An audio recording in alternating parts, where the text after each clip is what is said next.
we're talking about assets, we're talking about financial stuff and being good stewards. I remember when we were talking, this is probably only a year ago, I don't think you had like a financial coach.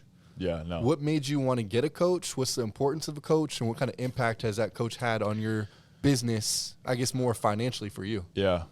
That's a great word right there. Like, I have multiple coaches, so I do not have one that knows everything about everything, and it's really hard. I've never personally met anybody that is great at everything. Usually the ones that are great at, they're really great at some things, and then they have help from someone that's really great at other things. And it's like having that team that helps you.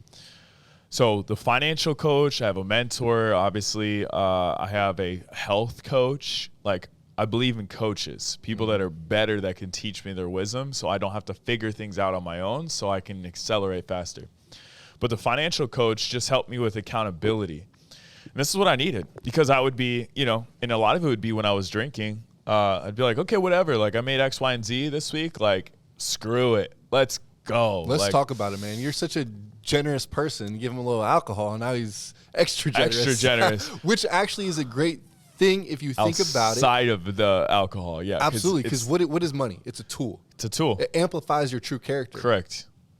And that's what you were doing, but just not in the right setting. Yeah. So I apologize if you've been, gotten some alcohol from me. That's not what I want to, spread. But I want to do the same thing with money and finances, but I want to like feed people. I want to feed people with wisdom and knowledge, but also I want to change people's lives through by, financially blessing them eventually, talking about the things that I was talking about. Like, I want to build churches. I want to help ministries and like change lives, millions of lives, like before I'm said and done. Money, again, is like you said, it's a tool. But this financial coach, he builds, his name's Phil. He helps build a profit loss statement at the end of the month. And being an entrepreneur and running an insurance business or a business in general, you have your gross and then you have your net, right? So, sometimes you see like the gross and you're thinking you got like X, Y, and Z coming in.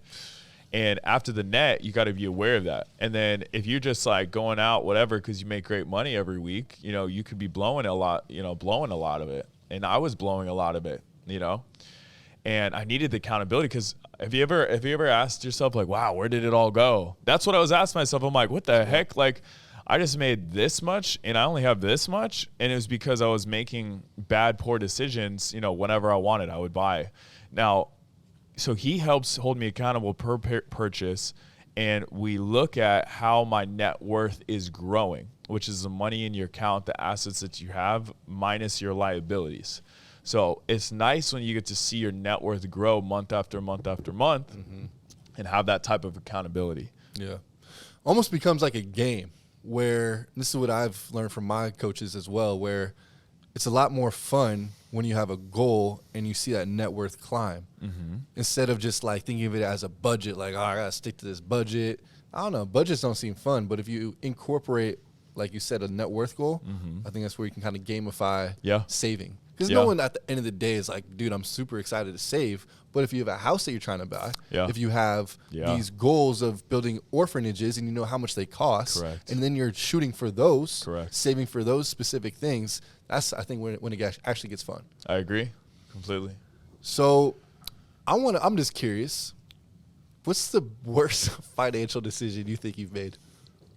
Oh, man, that's tough. I would say obviously the cars. Yeah. Cars depreciate so much. Every single car I've had, it's like, after a year, 2 years of having it, you lose. And I would have a new car every single year. Now, obviously when you make a lot, you're like, hey, whatever, it doesn't matter. It's not a good way to think, because it all matters. If you're stewarding someone else's money, I feel like I'm stewarding God's money, right? That's how I run my life.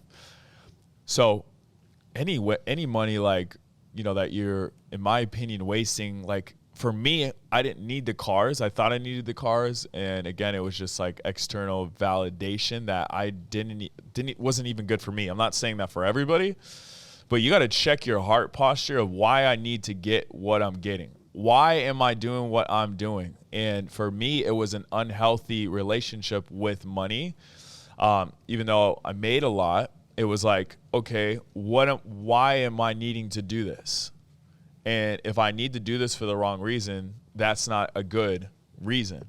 And I've actually found more pleasure in myself and more self-love by denying myself buying X, Y, and Z things. Like now that I'm a partner, I have a bigger spread on my contract, right? I could go do more. And I live below my means, not because I want to, nothing other than the fact that I want to be a great steward so I can have the impact that God has called me to have. And I'm telling you, nothing feels better than stacking money, watching, wow, like I used to blow this on this and I see the margins growing and actually having enough money to be able to take care of the people you love and care about the most. No better feeling.